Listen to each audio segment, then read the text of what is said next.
So basically, you probably know what the International Council on Archives is. It's the professional body for archivists and anybody involved in working with records internationally throughout the world. And there are members, as you can see from people saying hello on the chat, members from all over the world.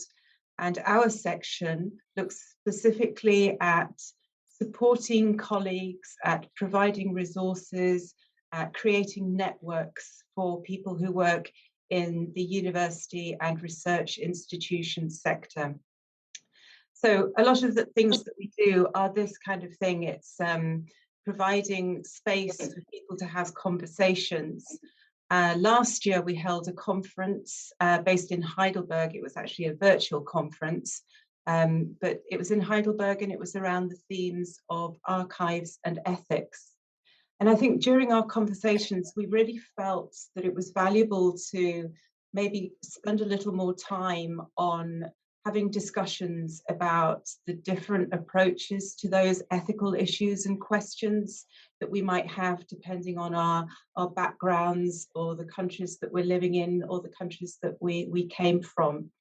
So we decided to continue the conversation by doing this series of lab days that Rosa was talking about.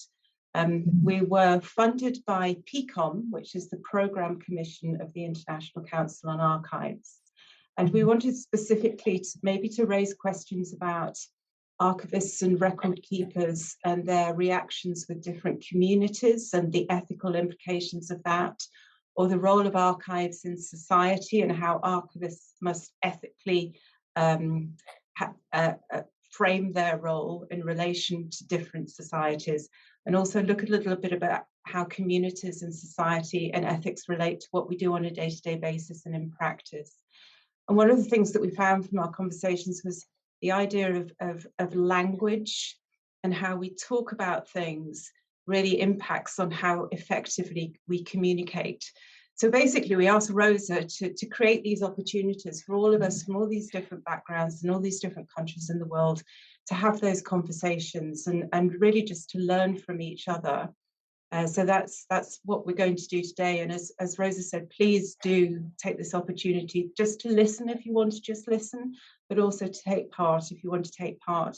And we were really pleased to ask Rosa to do this, to facilitate this for us, because Rosa has a little bit of a different background. She's worked a lot, and maybe you can say in a minute, Rosa, but she's worked a lot with archives, but she comes at it from a different perspective.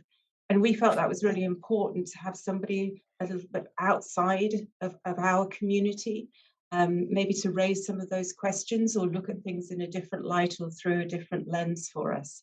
So Rosa, thank you very much for today, and I'll hand back to you just now.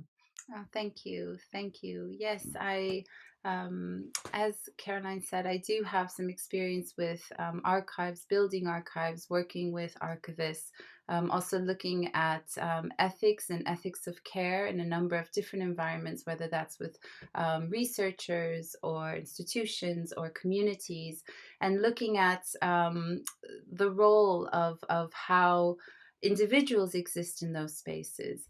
And so I also have a background in Spanish, and so it felt important in our conversations in curating this series and thinking about how we offer spaces for non-English speakers. And so we're very lucky that we also, Caroline and the team had connections with Latin America and Spain. And so we were able to host a series of lab days as well in Spanish. And I will just very briefly update what emerged from those lab days that I know Gabrielle will also maybe reference, because she was in attendance to those. All of my colleagues were there. But some of the questions, dilemmas, tensions that were emerging from the Spanish lab days that we organized were questions around resources, what resources are available, financial resources, technology, the role of technology, interoperability, how archivists and archival institutions engage or use technology or don't.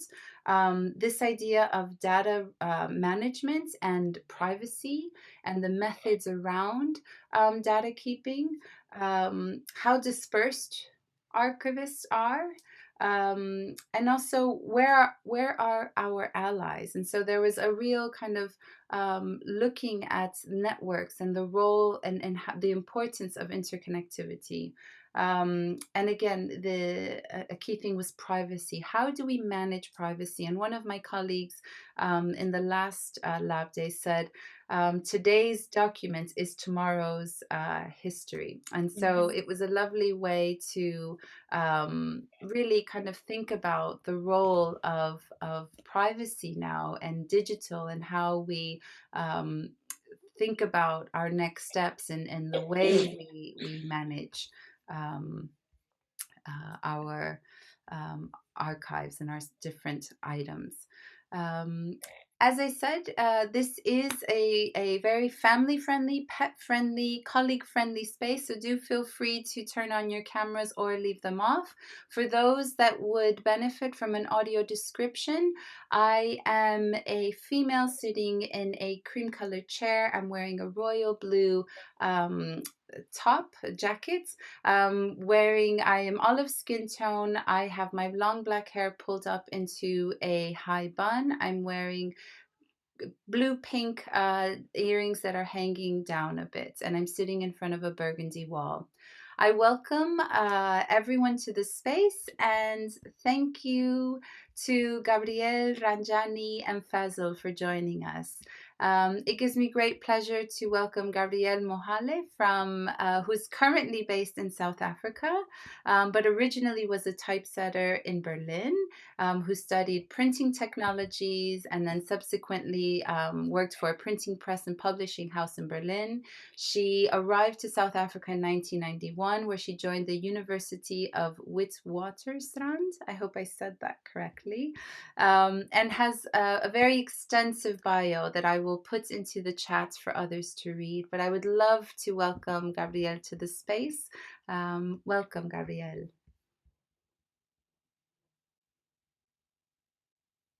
Good morning, Yes. good afternoon. Can you hear me now? Is this Yes, sound better? it's Yeah, great. yeah. I think the mic was faulty. Do you have my slide by any chance? Because I had to change, my laptop crashed. Yeah, The one from the other day? Yes, I will get that. yeah. Yeah. So that would be good to bring on. I'm happy to see colleagues here that we spoke with previously, including from as far as Japan. It's a bit late there now. Itsumi, welcome to you and everybody else. I think it would be best to start speaking to the slides that gave a kind of introduction to some of the thoughts that we shared and had around ethics in archives. And I took 3 of these thoughts, or rather concepts, and unpack them a little bit further, even though they seem to be quite clear in their definition. In our daily practice, it seems they are not.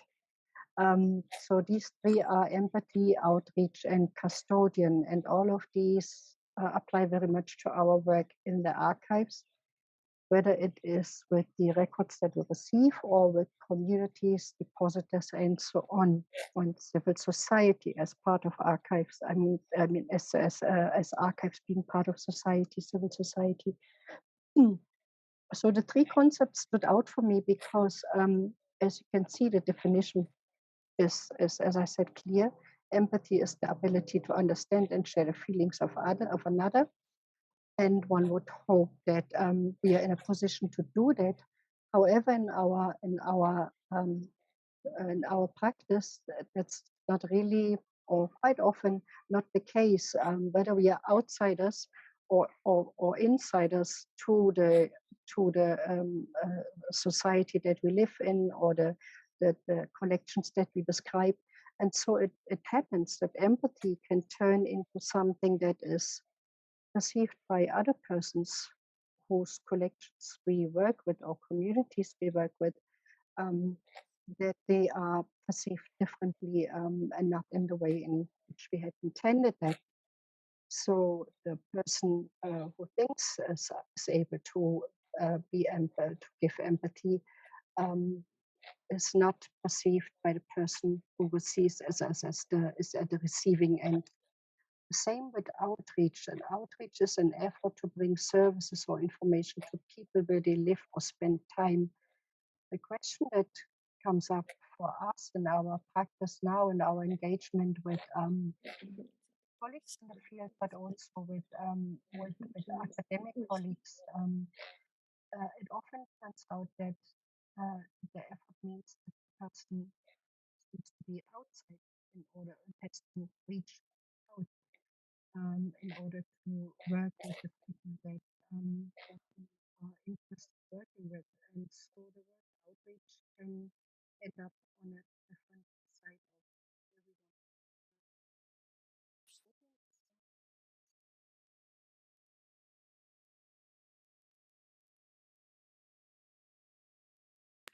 to. I think, Gabrielle, we've lost you a little bit. The last.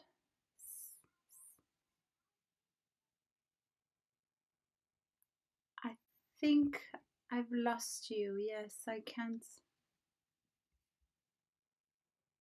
No.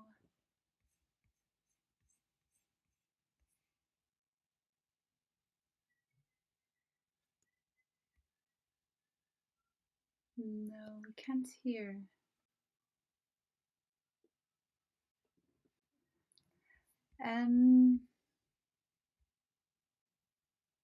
What if we try disconnecting the earpieces, the earbuds?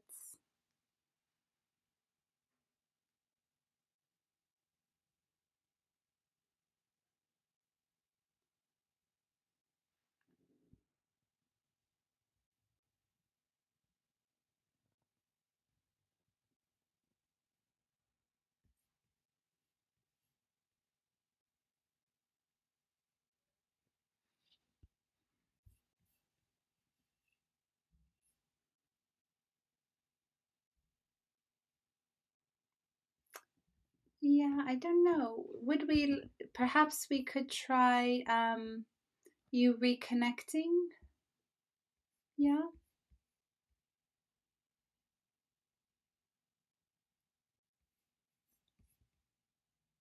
Yes. So I think as we get Gabrielle back, we will come back to this idea of terminology. And it was from in the first lab day, we realized that the terminology was something that was a space that what shared language do we have? Where are some of the gaps in our thinking, or where do we differ? And custodian was a term that was a space of that opened up a lot of room for questions. And so if anyone has any ideas around custodian, and particularly that term, it'd be really it'd be useful to start to hear your thoughts on that.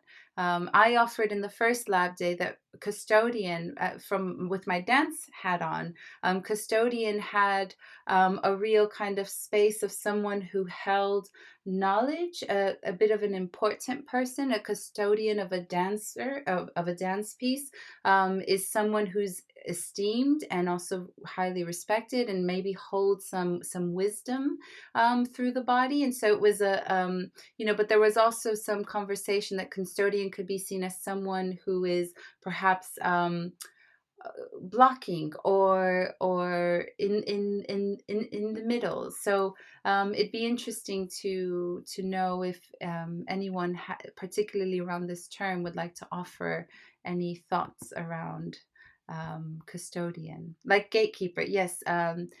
Yes. So while if anyone would like to maybe offer their opinions on custodian and this term, anything that's emerging around. Yes. So Yes. so I'll say something. I think traditionally people view or have viewed in the archive world, particularly in the kind of European world, custodian as implying somebody who looks after something. but doesn't interfere with it.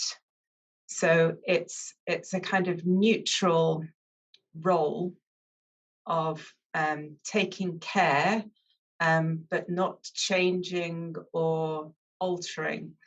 And there are many reasons why that is perhaps a good thing, but there are also very many problematic reasons with that. And yes, like Karen said, more recently, the idea has been a gatekeeper, but then that there is that kind of somebody putting a barrier up and us deciding who can get through and who can't get through. And that implies that it's ours to protect and keep as well, when it's not, it's everybody's. Thank you, Caroline. And I'd like to honor the chat as well. There are, we have Karen who said, yes, like a gatekeeper. Doreen said, yes, I agree. Ellen said, like a curator, and curating is complex as well.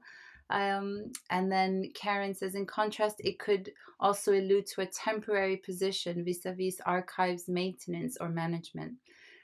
Cliff said he's offered a recent definition updated in the Dictionary of Archives Terminology of custodian. That link is in the chat. Yes, Gabrielle, I see. We were just looking at some of these questions around terminology, and I kind of highlighted custodian because that came up in our first lab day. I don't know if we want to try again.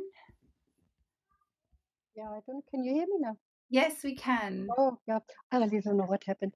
But in any case, yeah, no, I'm glad you continued, because so these are just the three terms. There are probably more that are contested terms, particularly in a world where yeah, we are providing an official function.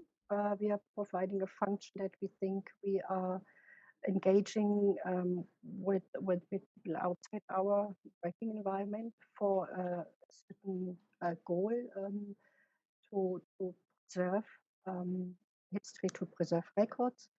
But these three terms sometimes get in the way, because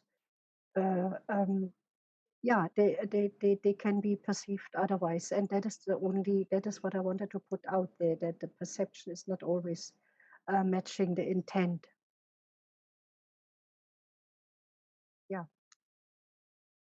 And it got kind of confirmed during our discussion that we had in the first lab day. And I think our colleagues from India particularly had quite a lot of contributions to make in that regard, and confirmed my own perceptions. I'm sitting in South Africa. Sorry, I didn't even introduce myself. I'm not very well. I'm sorry. I'm sitting in South Africa. It's a historical research archive based at a university in Johannesburg, and so I'm afraid I'm here for good, Rosa, not for at the moment. So I'm here for good. So we encounter these terms and perceptions all the time, because South Africa, for example, is a very divided, still divided society. But we can find the same divisions in huge, half continents such as India. We can find it in the division between North and South. And so that is a conversation that we wanted to have as a global community of archivists, and share our perceptions about these kind of, that was the idea around that. Yeah.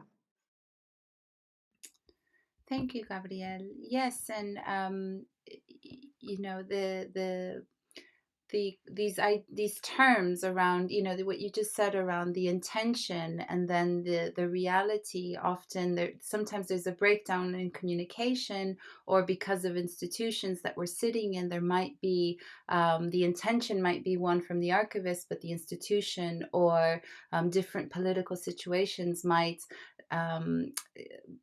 shift some of what happens in the way that the work is being carried out.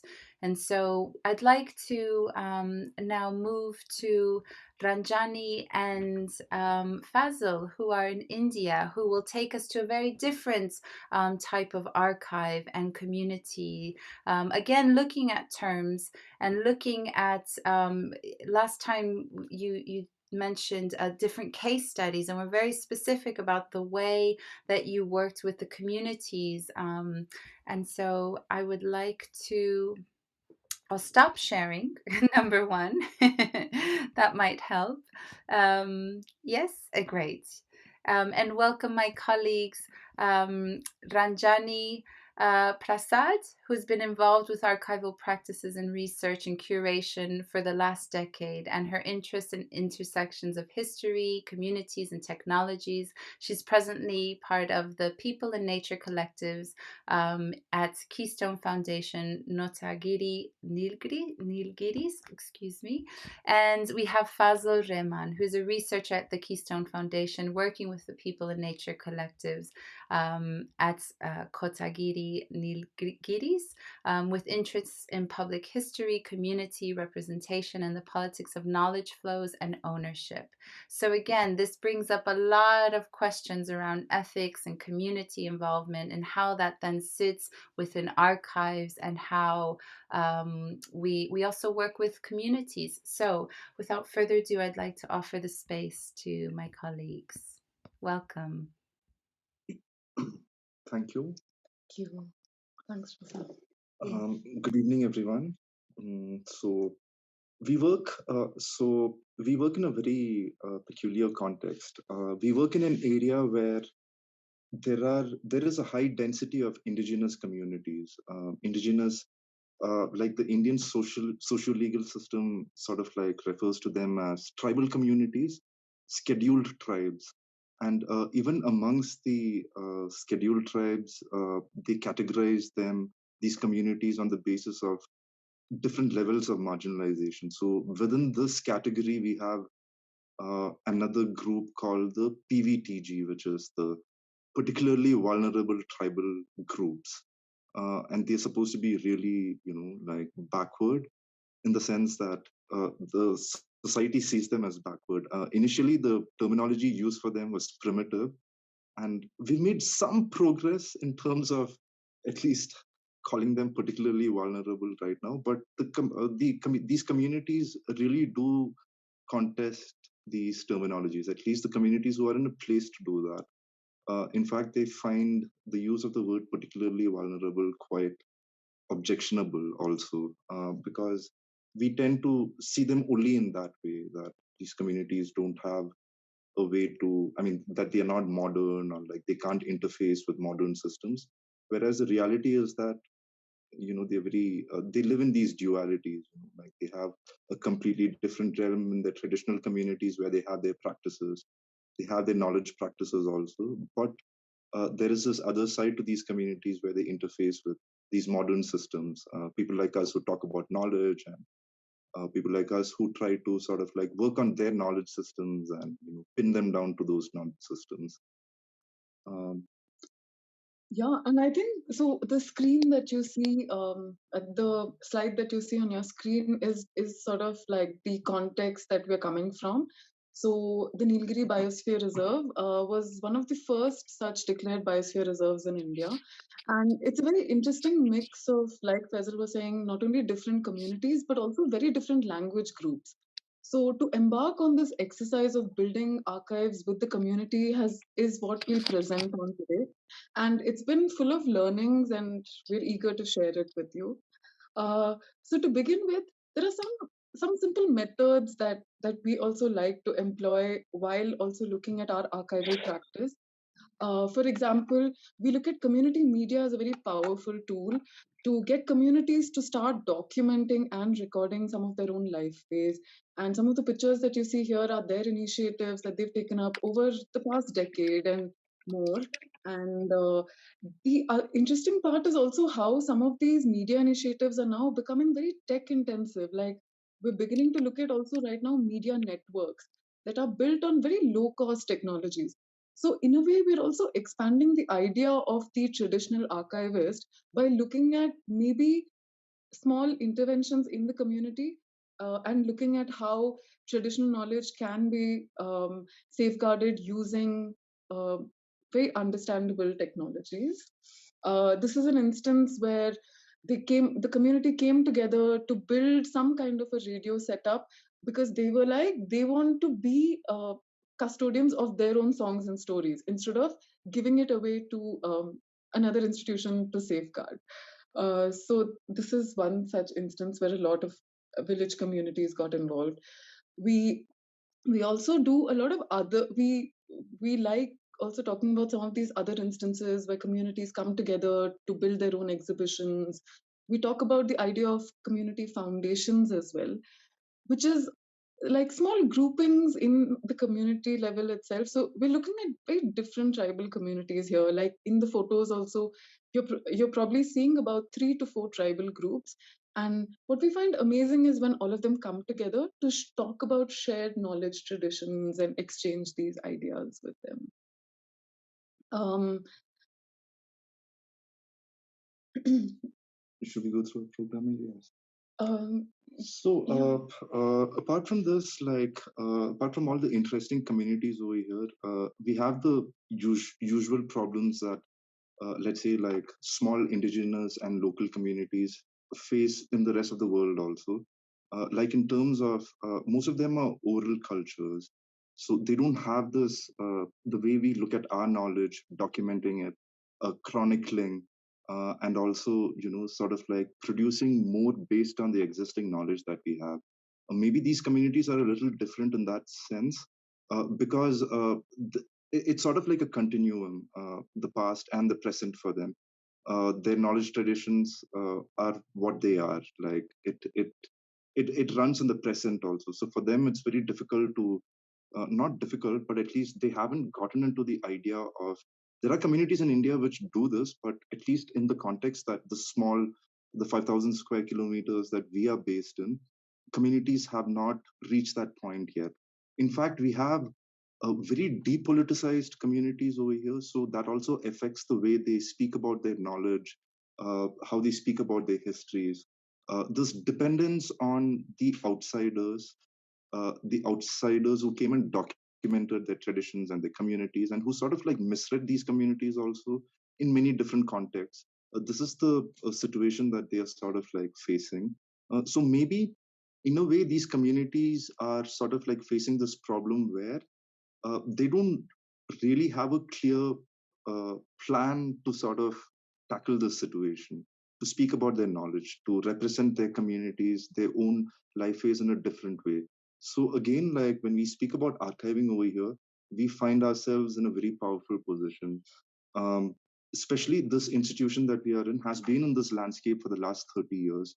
And the institution has made their money of talking about indigenous knowledge systems, about sustainable indigenous lifeways, and also claiming that they have a lot of documentation about these communities. It is true that they have a lot of documentation related to these communities, but how much do the communities know about this documentation is the question. I mean, whatever these archival records are, these source materials about their traditions, which are rapidly degrading, it's changed quite a lot in the last 10 years even.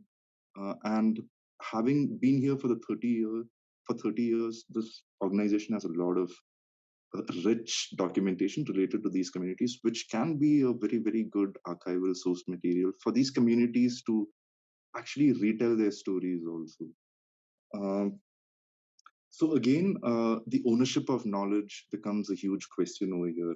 I mean, I'd like to go back to what was spoken about earlier in terms of being the custodian. So we are in a very powerful situation over here in terms of being the custodians, especially when communities are not aware about what is there about them within these repositories. Now, this becomes a huge problem. It becomes one of the obligations that we have is to take these materials back to these communities. But again, because of how the way they treat their knowledge is so different from how we try to understand their knowledge. So again, a lot of a lot of friction comes up because of this.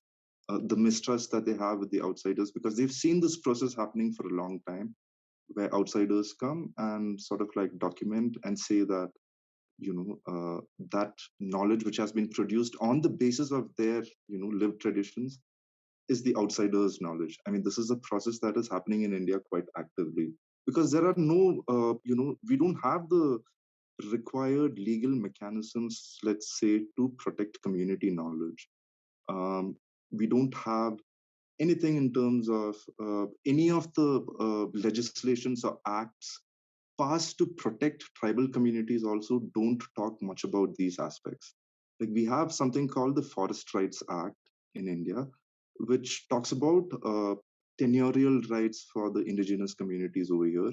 But in that act also, there is nothing about the protection of indigenous knowledge. It only says that the intellectual property of tribal communities shall be protected, but there is nothing to there's nothing that defines, or there's nothing that sort of like sets out the framework through which this can be done.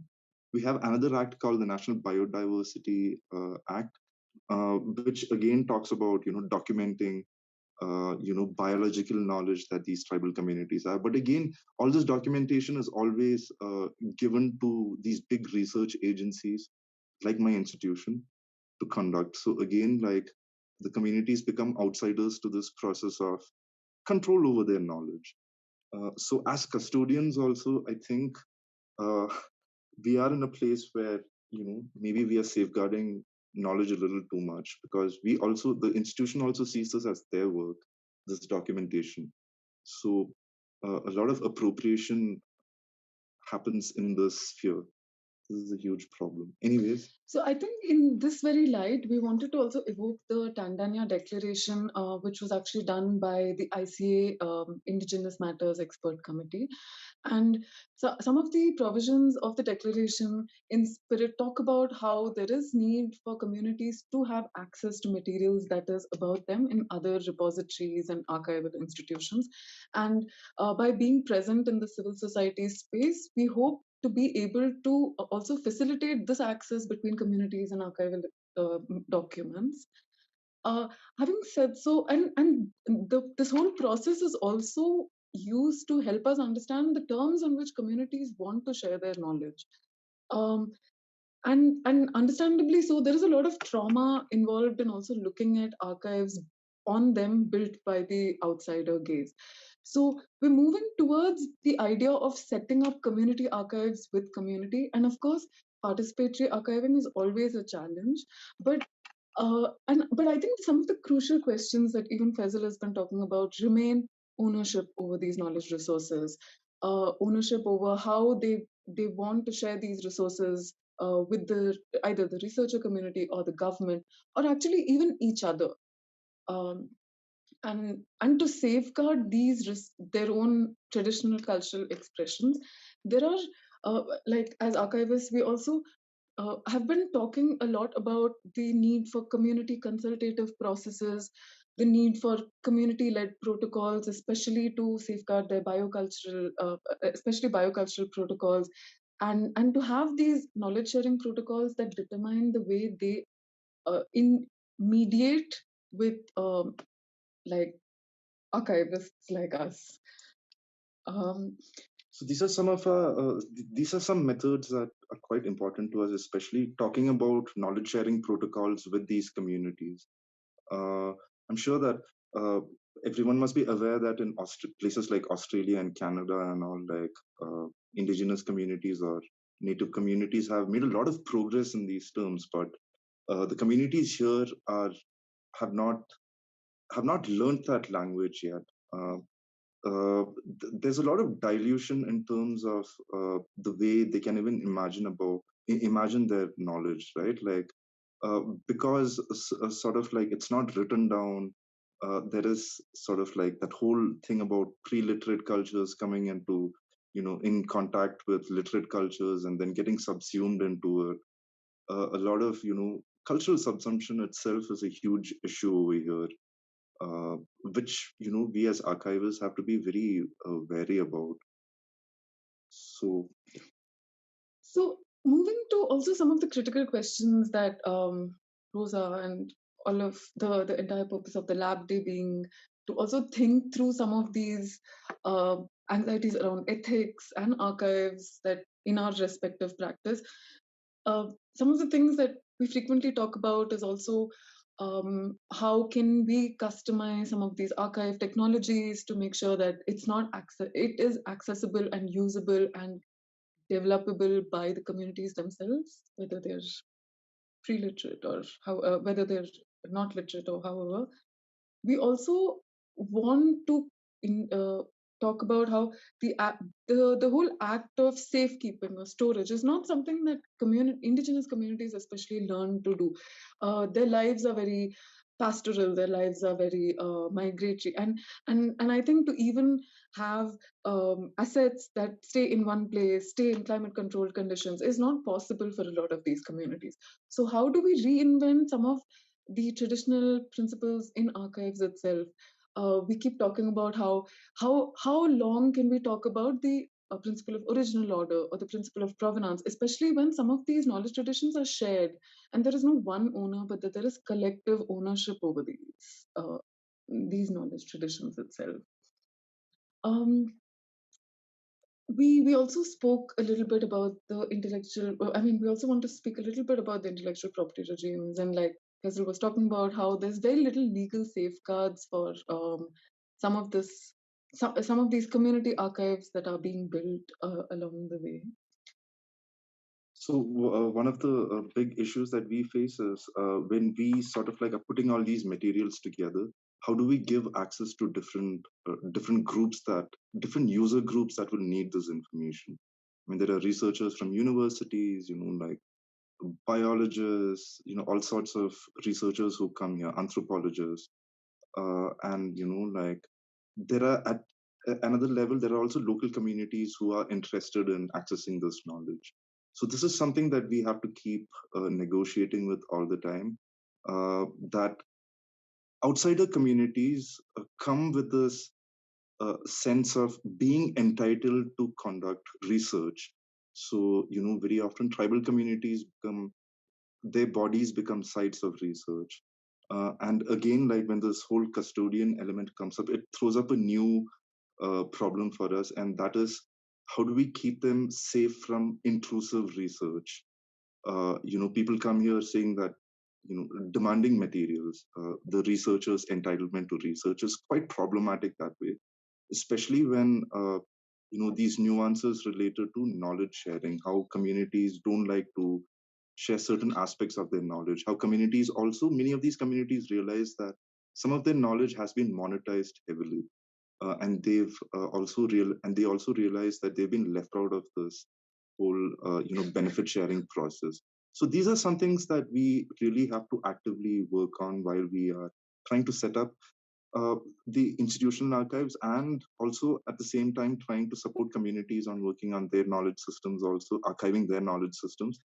Because this institution, it's interesting because it's an intersection of like community knowledge and also the institutional knowledge which has been built up implementing development projects or implementing water security plans, or any other program which is sort of like tailored for the benefit of these communities.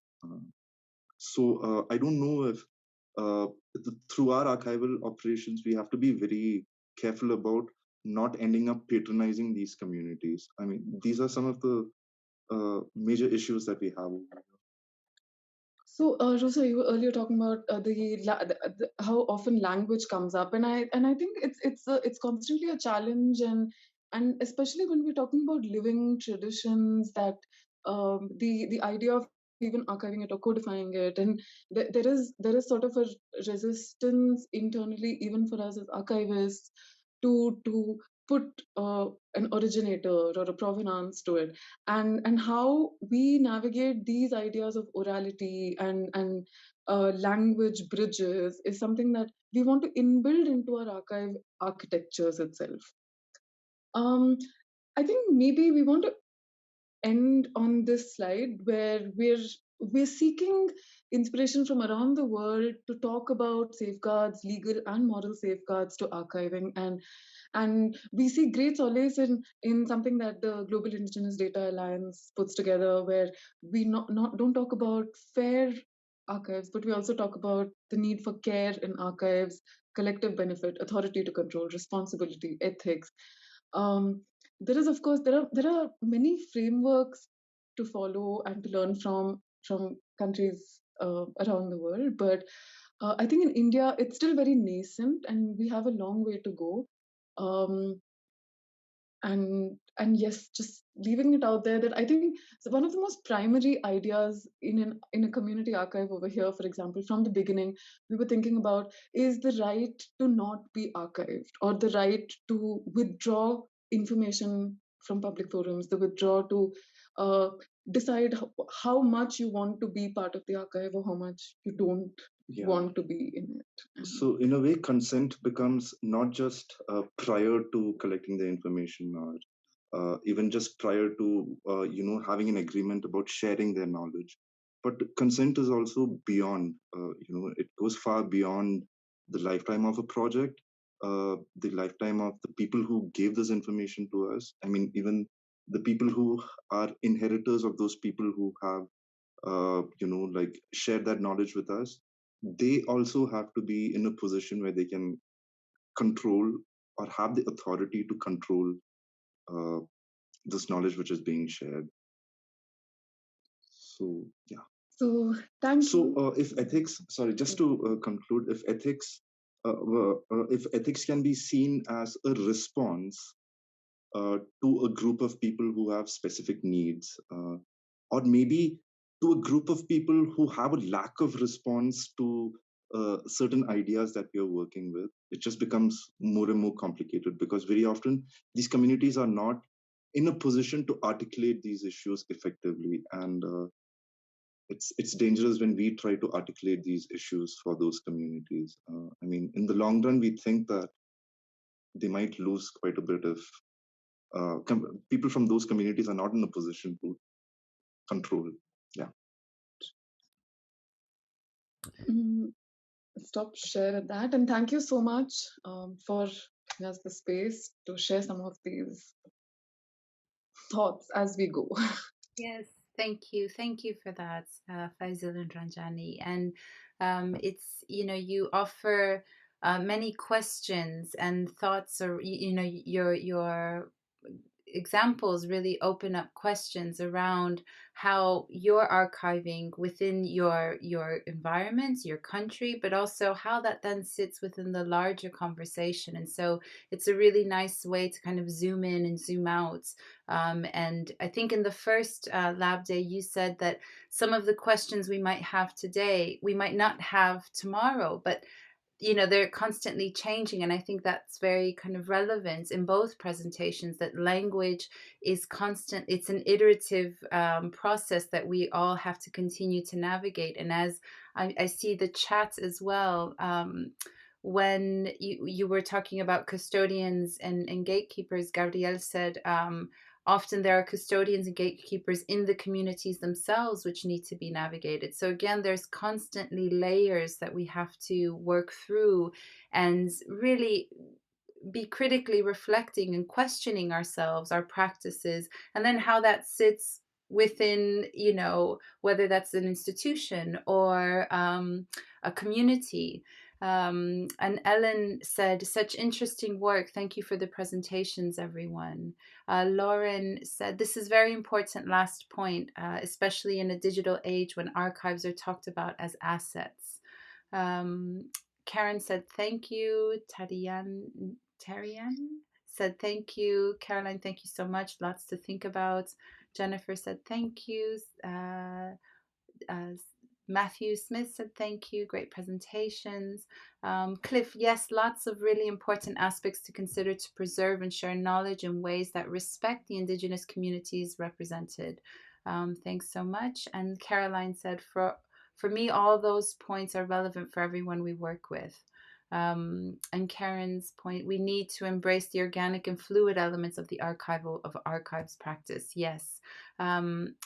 I'd like to take the next few minutes to open the floor to anyone to ask questions of to our guests, and also just to ask each other questions. Again, this is about opening up a space and a dialogue. Any questions? I'll try to monitor physical hands and also the little digital hands as we move through this portion. But if I don't see you, do just kind of, oh, Gabrielle, I see a little digital hand. Yes, Gabrielle. Oh, we can't hear you. Oh no. Technology. It allows us to come together, but it also sometimes just gets in the way. Oh, yes, I think that's a great idea, Karen. We could maybe.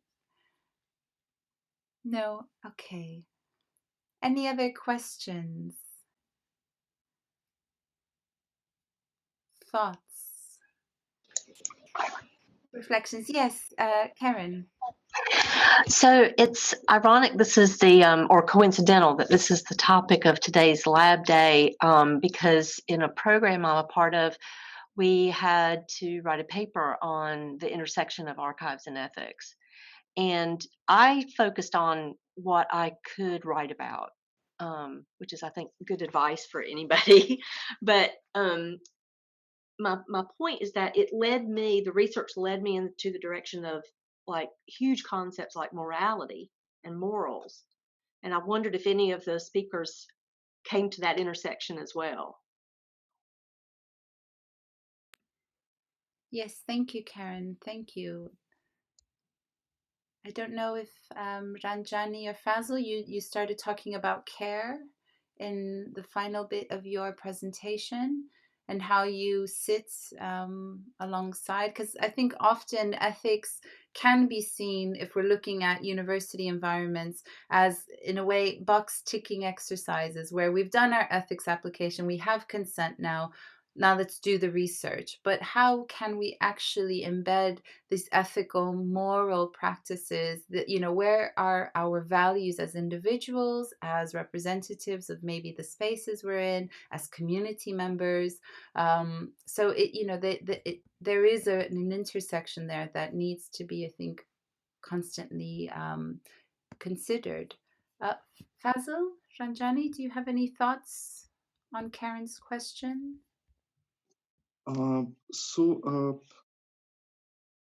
Yeah, in a way, Karen, yeah, interesting. And so we do, different activities here, like some things like public histories and, projects on those lines. And we're arriving at some way to work with these communities to develop those understandings also. It's a slow process. And we just don't know how to sort of like negotiate this whole idea of knowledge and ownership of knowledge, or even the ownership of history.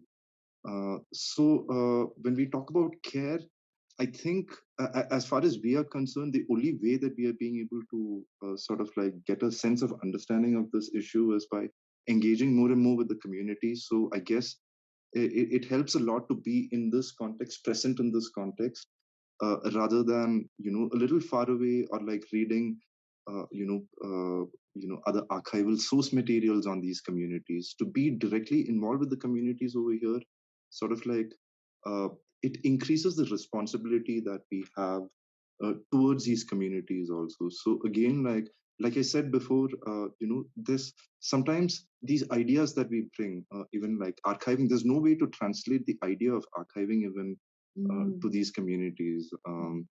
So very often we find that what I was talking about, there is a lack of response to these ideas also.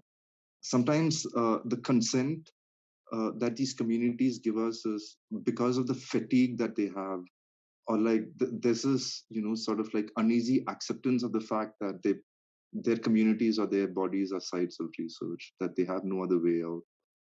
Very often, even if we try to be as accommodative as possible in terms of what their agency is in these studies or like in these activities, even then we find that what we try to build is very easily it's burst by these other agencies which are there in the picture, like the government agencies who will force their way in, or like many other organizations or like research institutions who have an agenda. So this is one huge problem. So uh, maybe when we talk about ethics, we don't want to start from a place where like the archivist mind that we have, what we bring in over here, we'd rather like to think about it as just responding to how the communities sort of like think about these ideas. I don't know if that answers question, but I hope it does. I hope it Yes, adds thank to. you so much. It's deep and broad. Yes, This path, this intersection on the path. And I guess it's also a process. This question is going to be eternally relevant, and I think we can eternally continue to be more responsible. So we are at present doing a sort of a public histories pedagogy project. We're trying to develop a pedagogy on public histories with Keele University, UK, and Ashoka University, Delhi, and one more university here called Flame in Pune. And what we are trying to do is sort of like engage extensively with these communities through community-based researchers, who want to work on their histories, and we're sort of like trying to develop these understandings. Of course, to develop these knowledge-sharing protocols and see how it's going to, sort of like work out. Whether communities will be able to arrive at a situation before their, whatever knowledge systems or traditional life practices. Not that we're not advocating that those practices be preserved or like these communities don't transform. The transformation is happening already. But for whatever needs that arise, like let's say when we're talking about the Forest Rights Act, for them to make these claims in a way, they need to start looking at their knowledge in a different way. It's a forced sort of situation on these communities to sort of like formulate these ideas. So maybe in the long run, it might work or not work. Let's see. Thank you. Thank you. Gabrielle, I see your hand, and Caroline, I've seen your hand. So Gabrielle? Let's try again. Can you hear me? Yes. The one interesting point here, before I come to Karen and the issue of morality, Anna Margarida put in the chat, the right to be forgotten in archives is a good discussion. It is so interesting that as archivists, we keep on pointing that out. Others call it privacy, others call it the right to be forgotten. And Venkat, our other colleague from India that we had last time, said exactly the same, the right to be forgotten. Isn't that interesting? That's our profession in perpetuity, to not for these records not to be forgotten, for people not to be forgotten, but yet there is a right, and there seems to be a need for a right to be forgotten in whichever shape or form. But I wanted to talk about morality. Morality can also be a very tainted concept, which has all kinds of its shape and by all kinds of influences. Can be religion, can be upbringing. So morality is, I think, quite a minefield when wanting to apply ethics in our practice, in my view. Thank you, Gabrielle. Thank you. Caroline. Yes, I just wanted to ask Ranjani and Faisal, what you were saying about appropriation and imposing ourselves on people and directing people, and how wrong that is in terms of approach. I wondered if you could tell us what you think the skills of an archivist are in your circumstances.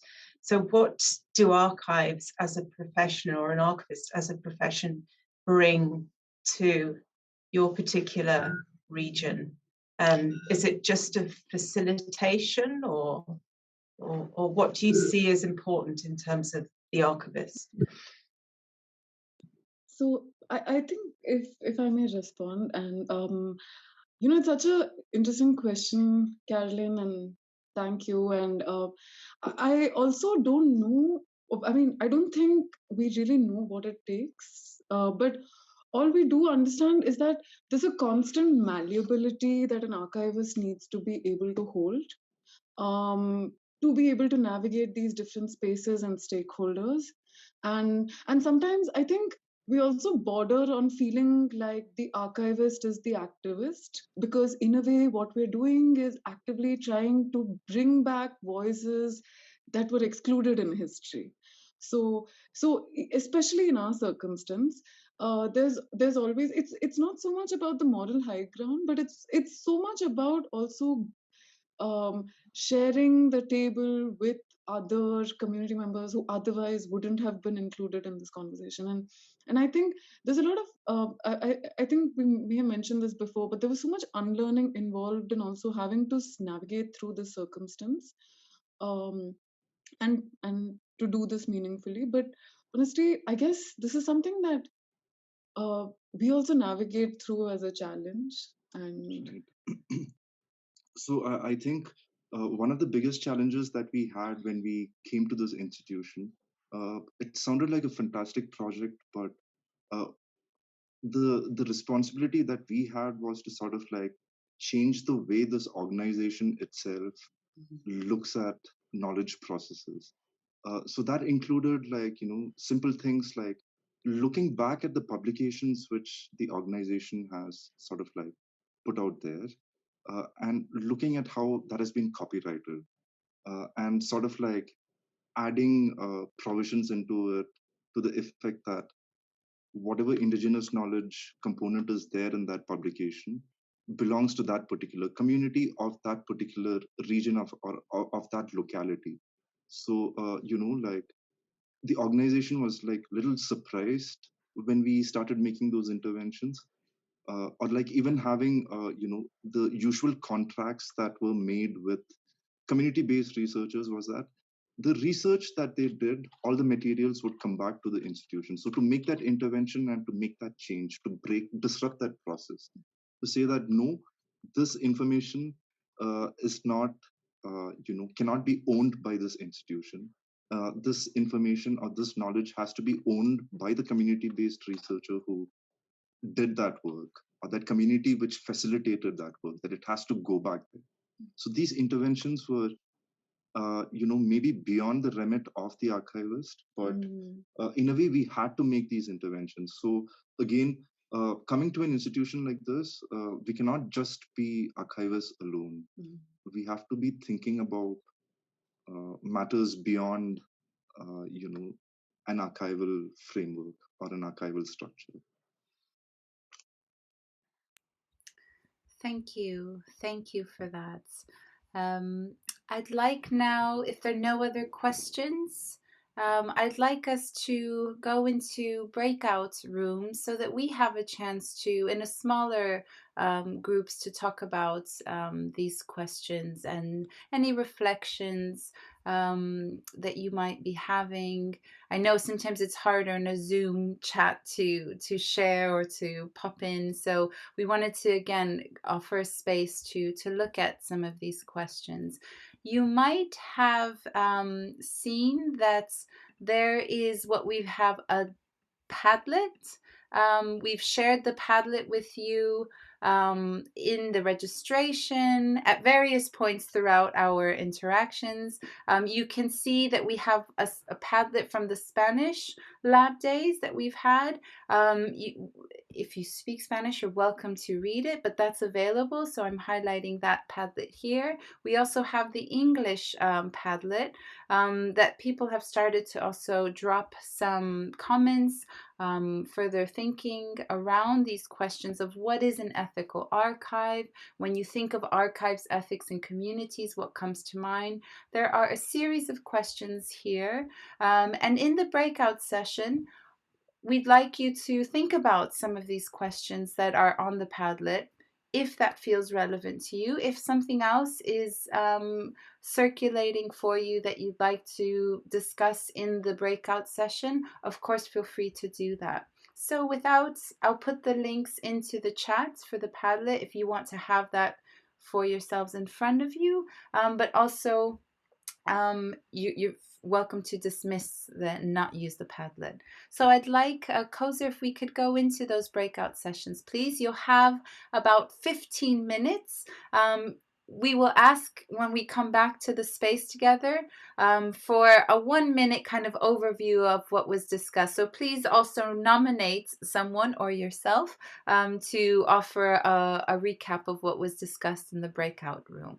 So Kozer, if we can now go to that space.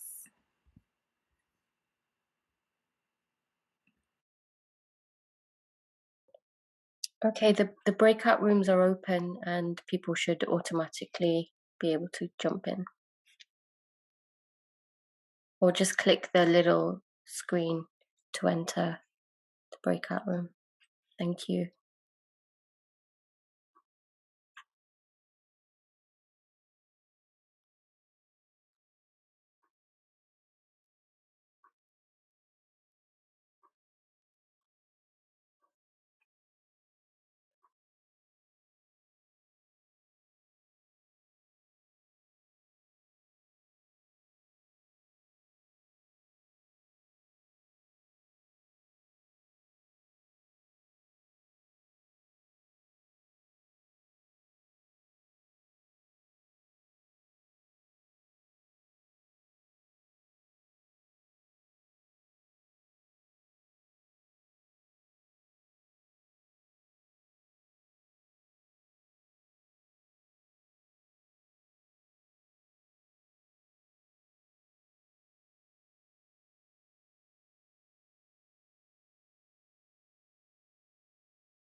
Hello, everyone. Welcome back as you come back from your breakout sessions.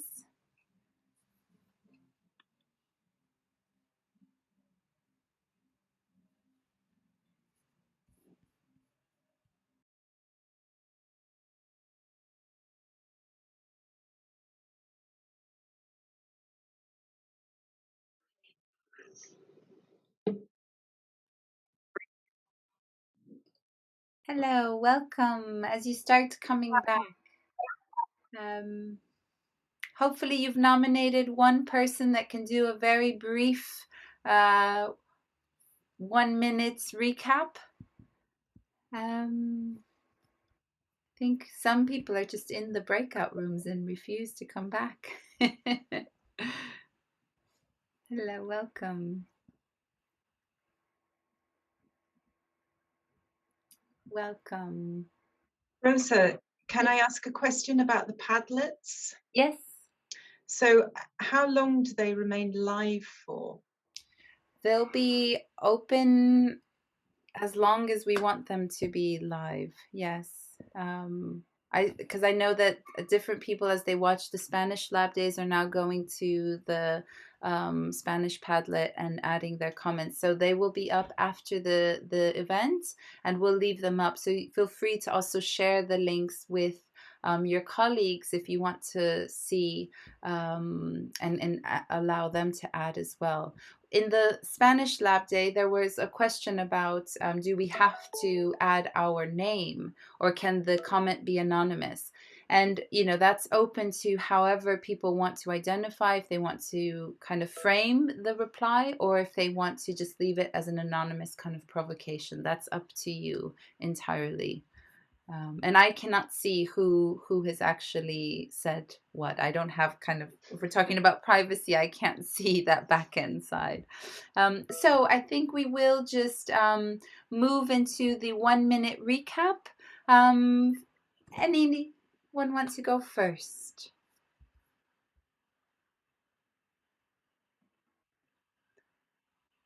Maybe I'll call on Doreen, who is in my group. Doreen, would you like to offer? Okay.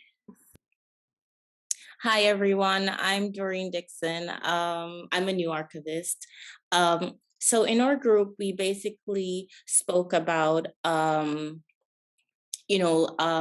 how in some countries there are laws actually that speak to a person's right to be forgotten. And in others, where archives are fairly new, there hasn't been any established laws where that is concerned. In addition, we spoke about, which was interesting, given the world that we live in today, in some societies, I should say, where everything becomes very political, as archives, we and Rosa, you can and Zumi, you can chime in if I'm forgetting it in how it was presented in our group, but we as archives, we can't always be correct, because in a way everything is so politicized. We're gonna step on toes, or we're gonna offend at some point because of that fact. And then the last bit that we kind of spoke about was a question, because I was curious as a new archivist about the fact that even labels that archives are using to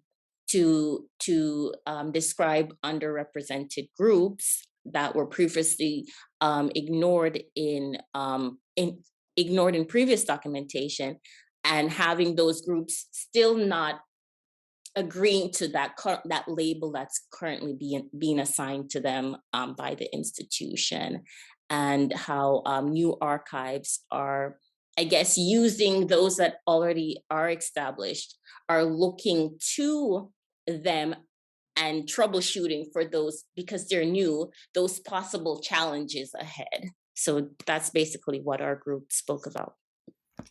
Thank you, Doreen. Thank you. Is there another group that would like to share their offerings? Yes, Cliff. Sure, I will volunteer to represent our group from being told that I should do it. So Gabrielle and Caroline and Beatrice were the ones that we all talked together about a number of different things. One aspect was we talked about indigenous, the indigenous side of things, but then I think Caroline made the point that in some places the indigenous component it's more like the local knowledge, or community knowledge versus indigenous knowledge, and so that was an interesting component that we talked about. Another aspect was the idea of consent and the rights associated with it. We also were spent a little bit of time talking about that, and the idea of archives feeling the need to reach out. There's a certain level of, I don't know if patronizing is quite the right word, but a level of that can come from that, where, well, we're the special ones, we're going to reach out to those that aren't as special.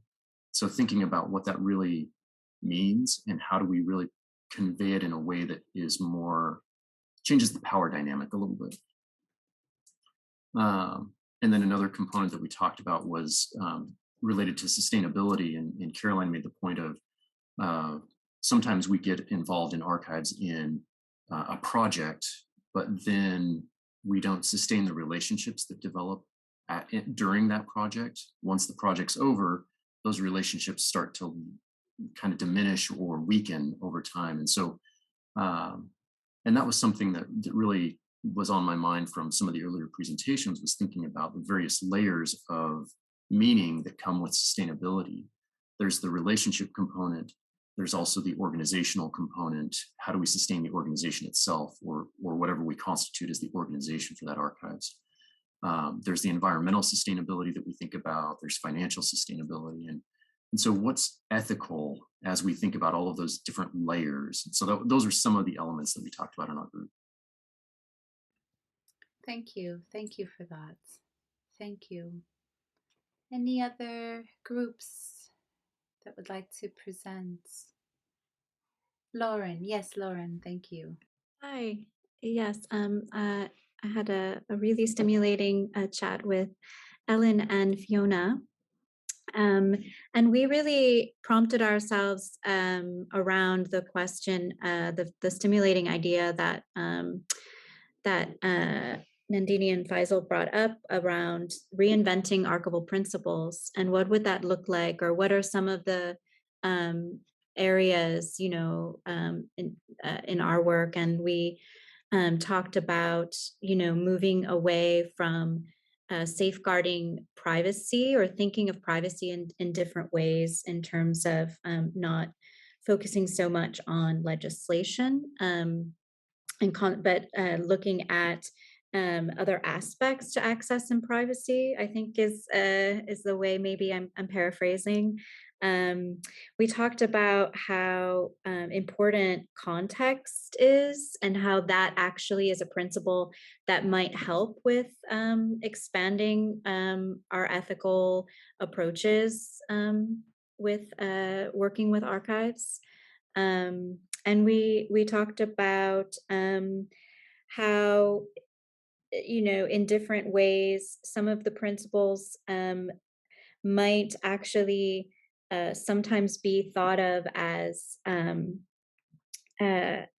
sort of helping in that intervention role, if we are working with or facilitating researchers who are interested in sharing knowledge without an ethical framework, I guess. And then we also talked about shared authority, and how that concept might be expanded on in archival frameworks. I hope I represented our chat well. It's really been a stimulating 90 minutes. Thank you all so much. Thank you. Thank you. Any other groups? I think we lost a few people in the kind of main room. They decided to go to another room that wasn't here, which is completely fine. I know it's Friday afternoon, Friday evening for some, but any other groups? Have we missed anyone? No. Okay, well, we have 1 minute left. As we can see that there is a lot more that we could continue to discuss. I think we might even have more questions than answers, but we see that there is real value in connecting, in creating spaces where we can really share, reflect, and look at some of these bigger questions that are happening in terms of frameworks, in terms of mechanisms, language, how we share, the role of institutions, the role of the people in the institutions. Yes, I see Ranjani and Fazil. Was this your group? Yeah, it's Yes. about a small aspect that happened in our group, a discussion. Yes. And I think it related to, where archiving projects are located. Like in our group, there was a person from Amnesty International and a person who works in an archival project in a university, which was of quite a similar context, like a place with a lot of uh, maybe with an archive with some indigenous knowledge content. And yeah, so again, the issue that probably I would like to flag is how archiving projects function when it's located in such institutions, right? Like in Amnesty International, okay, there is that archiving team, and then like they have other needs like publishing and outreach, and at the same time, even the university archives, there's an archival team, and then there is publishing and outreach, putting the materials out there. We also find ourselves in a similar situation. So we as archivists, in our context, like we said earlier, we become activists also because we have to talk about certain political issues. But again, like archival projects today, is it just a service provider to other wings in an institution if it is placed in a big institution where many different things have to happen at the same time? What is the significance of archiving, and how can archivists have a more political role in while talking about access to knowledge? So I think this is one issue that came up in our group, and that like we should not like confine ourselves to tokenism. Maybe we have to put our foot down once in a while. Sure, Just that sure. much. And I think, on that point, how will we, yes, little hands clapping. How do we put our foot down, and in what way do we want the future of the sector? I think in the Spanish LabDay, that was a point that was made that, as archivists, we also have a very strong role and decide the next steps. And that was very clear that deciding that next step, we can also tell the institutions how and what is needed.